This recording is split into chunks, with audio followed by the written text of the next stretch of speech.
on the blended rate, and then you don't have this sticker shock. Nor should you have sticker shock with what we do, because whenever I was on the other side of this, I was giving up 50% of the deal at 12% whenever I got started. It doesn't matter what the money costs. If you have no deal and you're not going to do a deal, you're going to make zero. That's the whole point. So if you sit around and worry about the cost of funds, whether it's me or Chris or Dave or whatever, it's zero. That's exactly what it's going to be. So it's about managing money, and that was the point of the question that Chris asked, was everybody falls into different spots in life and where they are. Now, say, if you had done that wrong, you have to take a second. I would not take a second. I don't take seconds. I'm only the first link. Well, the seller takes the second. I do not. So they'd have, the seller would have to agree to give it. That's right. That's why I stepped in, and I think maybe people might have misunderstood that. There's, in this example and the things he's done, the seller has taken a second lien behind me. So whenever you give him the $15,000, I have the first lien.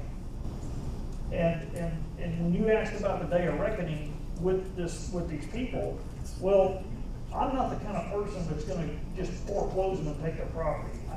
If Chris runs off, or one of you guys runs off, I'm still going to go to that homeowner and say, what do you want to do? How do you want to work this out?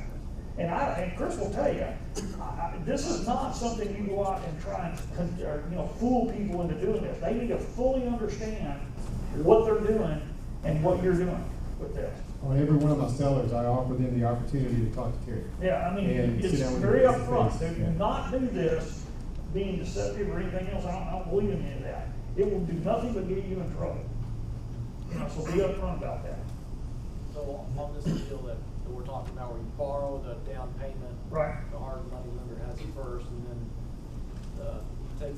the seller takes the second. I assume that you never do this deal unless you've got a positive cash flow on your blended rate. Absolutely. That's true, right? Now, I mean, there could be guys that would want to buy a property. Let's say that there's a property that I know I'm going to convert it into a duplex after the guy that's in it now moves out. In fact, I just bought one the other day that's, it wasn't a blended rate, but it was a 100% owner finance, and I know I can get 2 units out of it instead of 1. So I bought it at a position that's a negative cash flow, but I know as soon as I take possession of it, or according to my plan, 6 months in the road or whatever it is, I'm going to turn it into positive. But I don't do anything. I do not do negative cash flow or break even. Okay, so but there is a reason to do that, though. The reason is there may be people in this audience that really have a job, they work every day. Not that we don't all work, but they go to a real job. Most you're an investor, you don't have a real job. So you have a real job, and you think, well, you know what? I really want to just build assets, and I can afford to break even or lose a couple $100 by having a 10-year deal with myself or with this seller or whatever, and just build your assets for 10 years down the road. And I have a client that made over $1 million doing that at 18%.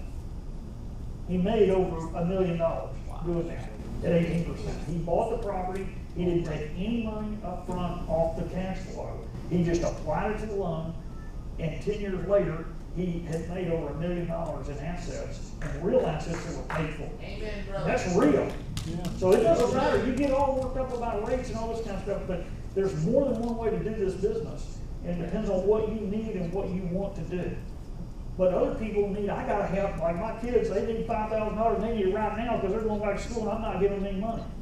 So they're broke and they need the money. So if they start passing the plate here in a minute, you're going to go.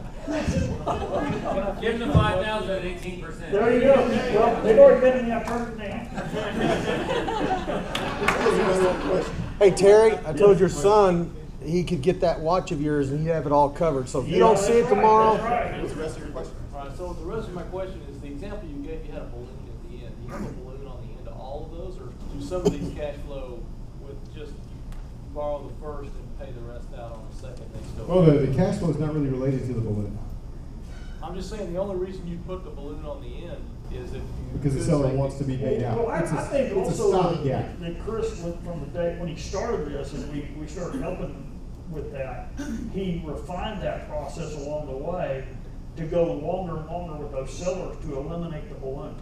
That was my question. So he did, and I would always encourage you to, and I've encouraged him, get as much as you can from them. You know, because it's amazing what they'll give you if you'll just ask. Right, and you can also go back to them and say, after 2 years, say, hey, you know, let's say I make because I do some wholesaling on the side, and I usually don't like true wholesale. I'll buy them with Terry's money and close them, then I'll turn around and sell them. And if they don't sell, I'll turn them into rentals.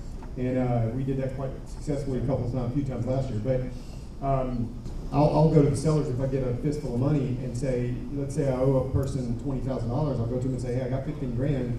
Would you be willing to, you know, sell this note out for 15,000? And then I get a, you know, whatever, 25% discount. All of my loans in that kind of position with First are fully amortized. To answer your question correctly, from my perspective, they're 100% fully amortized. So he will never have a problem with me as a first lien holder. He may have a problem with the other folks, but not with me. In other words, his is a 30-year loan. Theirs, the 30-year, seller's 10-year, whatever it is. second is the 5-year call or whatever it is. Or I just, you know, I just don't want that ticking time bomb out there. Well, it is a ticking time bomb. But it's if you figure out that what we are, when you have a seller, a lender, and myself, you got 3 people that are making a deal. And if we can make a deal one time, we can make a deal in the future. And so, yes, it is a ticking time bomb in a sense. It's something that's going to have to be addressed in the future.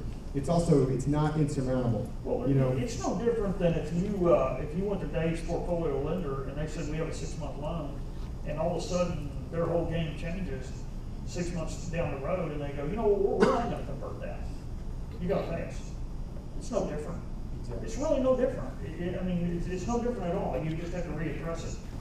You know, and if you do things correctly, you won't have an issue with